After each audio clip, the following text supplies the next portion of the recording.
Karmeti by, इनका विवाह निश्चित हुआ। एक राजघराने के एक अच्छे कुल के बालक से इनका विवाह संपन्न हुआ।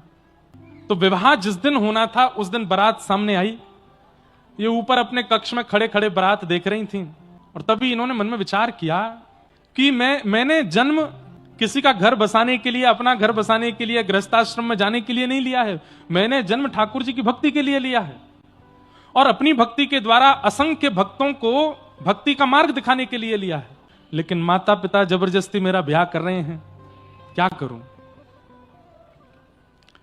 तो द्वार पर बारात आ गई थी और करमेती बाई उसी समय घर छोड़ के चली गई।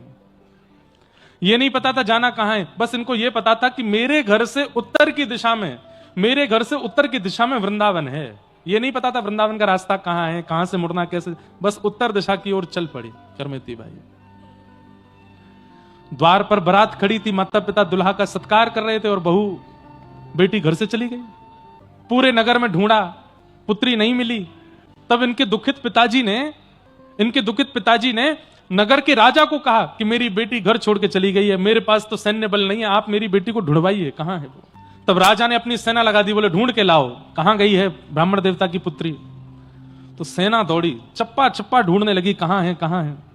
करमेती बाई को पता चल गया कि राजा की सेना मुझको ढूंढ रही है, कहां छिपूं, ये तो चप्पा चप्पा छान रहे हैं।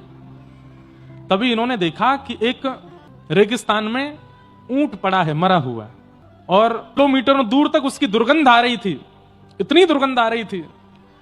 करमेती बाई दौड़ करके गई और उस ऊंट के कंकाल के भीतर जाके छिप गई।